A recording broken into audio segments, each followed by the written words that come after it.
Hello, everybody, and welcome to another episode of my book talk. My name is Femi Martin, and I'm the author of Jesus the Egyptian. This is a book we are reading and discussing. If you haven't got a copy, please go and get a copy today. The paperback is available on Amazon, and the ebook is on every other digital store. If you want to grab a copy today, so that you can join us on this book talk. We've been reading the book so far and we'll be discussing it. The reason being that so that we can understand the purpose of this book. Because we are talking about our Lord Jesus Christ here when he was a baby growing up. He grew up in Egypt. He spent 3.5 years in Egypt growing up. So he went to Egypt when he was so small. And we know the reason in the Bible. When the holy angel told Joseph to take the baby and his mother and leave for Egypt because Herod said to kill the child. So they left for Egypt, and what could they take with them? But for the 3 presents given to the holy child. Because they were in the manger. They have no property with them there. So the 3 presents that left for Egypt. Well, what happened in Egypt? What did they do? And to find out more, there is history. In history, we have the Egyptian Coptic Church.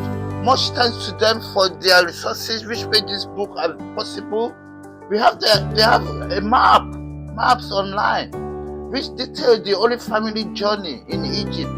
The Egyptian Coptic Church, thanks to them, it's free of charge. You can check the map. If you study the map, you see that the Holy Family did not spend too much time in a city as in Egypt, and they went from right at the top, not all the way down to the south, and crossing the river back and forth. Why are they doing this? Just within 3.5 years. Why are they moving like that for? And that gets us back to why they left Bethlehem. Because what could be chasing them in Egypt that much? If not for Herod. You see the kind of king he is. Because in history we carry that he has already killed 2 of his own child, his own son, 2 of his own son, and a wife for attempting to take the throne from him. Then looking at the kind of man like that as a king, then he heard that the only child is born who is to become the king, and he carried out a massive massacre, killing thousands of kids. If we are to look at that kind of a man, see what kind of a man can do that, if not but a devil. So if you are to ask me, I'll say a devil was sitting on that throne when the Lord was born. It was Lucifer sitting on that throne.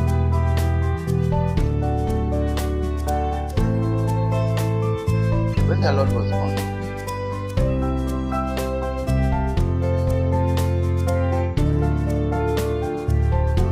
How could he kill his own son for the throne that is going to live for them?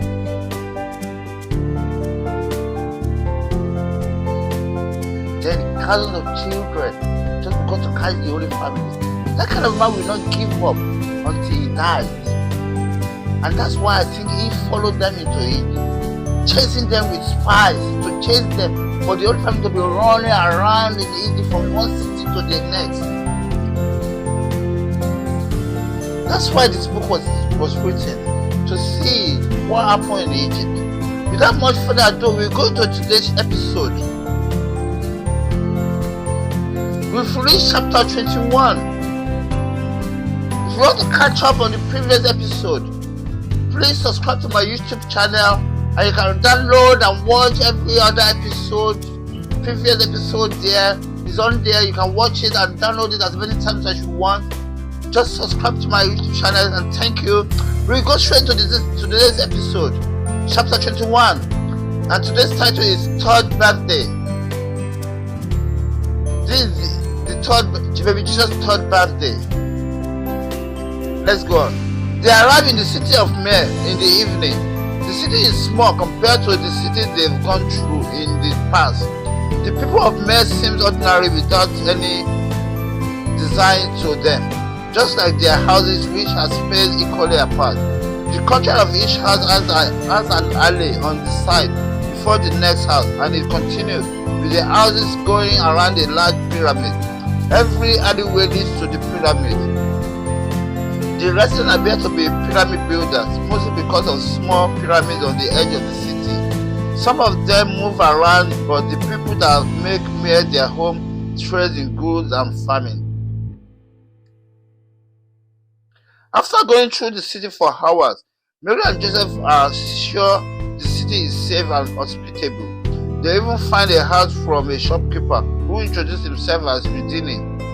Joseph walks into his shop to buy baby Jesus a drink and then asks, "Will you know where we can find a place to stay?" "How many of you?" Houdini asks. "Oh, just me and my wife and our son," Joseph says. "He's turning 3 in a week and we want a place where we can celebrate his birthday." "That's okay. It just happened that I have a room," he says.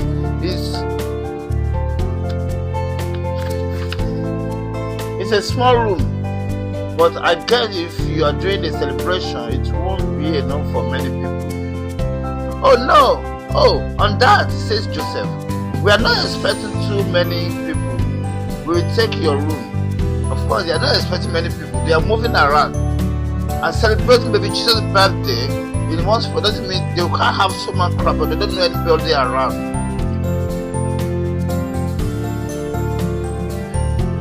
The rent is low, just 10 dibens. He pays for a week and then says, "I will pay you a week at a time." "That's just okay with me," Houdini says, and then walks them round to the house, which is at the back of the shop. It's open to another road, and across the road is a forest. Baby Jesus often comes out to play on the road, standing at the edge of the road and watching the forest. He grew awareness of the forest life by watching what goes on from the road, watching the birds leaves off the trees and land again without any trouble to the trees. He watches and considers nature.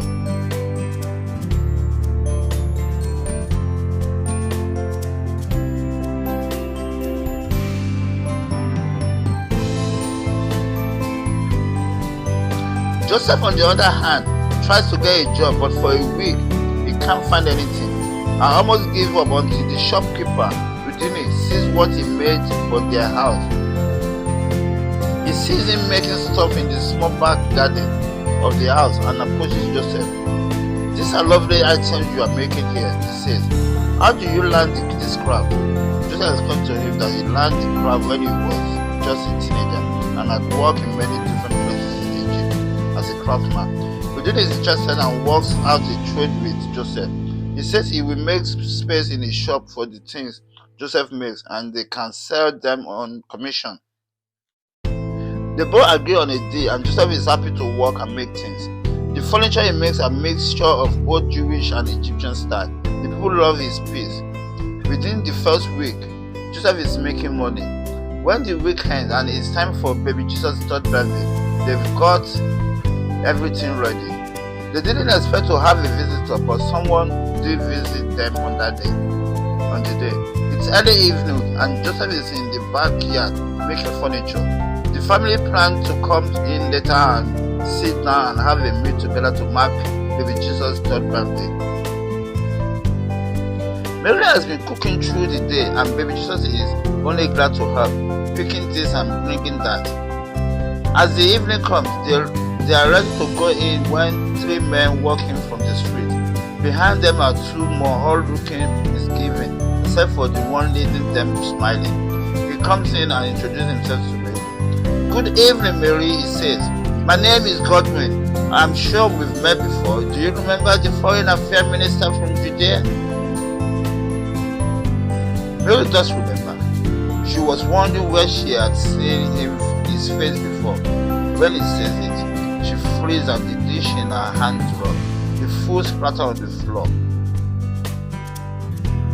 Baby Jesus is in the room sitting with a plate of food in front of him.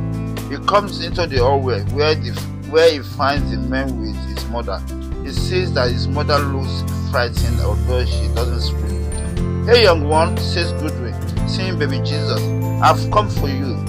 Mary turns to her child. She hugs him and calls out, "Joseph, there are people in the house, help!" Two two men immediately walked towards Joseph, who is coming in from the back of the house, and grabbed him. Joseph doesn't struggle, letting them lead him to the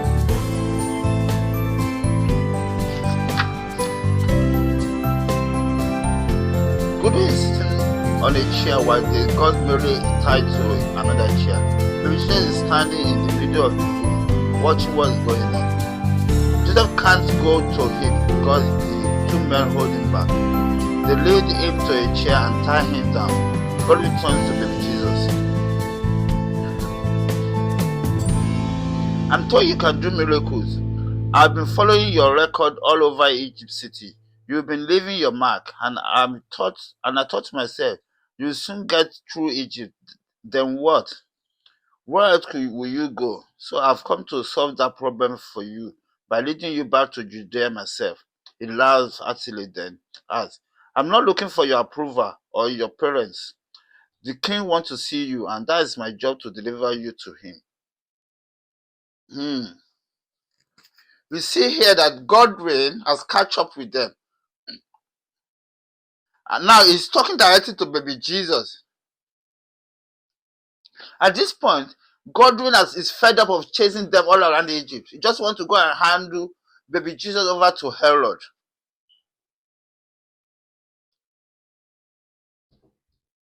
What does the king want with me? Baby Jesus asks. Godwin smiles ruefully. He tries to avoid baby Jesus' gaze, but baby Jesus locks eyes with him. You don't want to tell me that the king wants to kill me, he says, looking straight into Godwin's eyes. But I know it's written all over you. You work for a bad man and you don't like it. You are afraid for your own life. All right, shut up, Godwin yells. So you can psych me out. Is that one of your gifts as well, only child?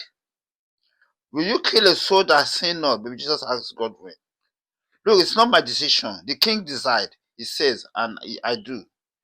I'm not a slave to a wicked man. Let's go to him, baby Jesus says.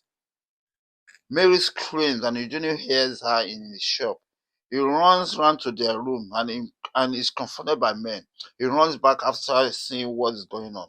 One man among them tried to give him a chase, but Godwin calls him back. What we need to do is get out of here. Leave that man alone. What are we doing with the mother and father? One of the men asks. Leave them tied down here, Godwin says. That will give us time to get far. They hold baby Jesus and get out of the room. Mary is screaming in agony. My son, God, where are you? Somebody please help. They are taking my son away.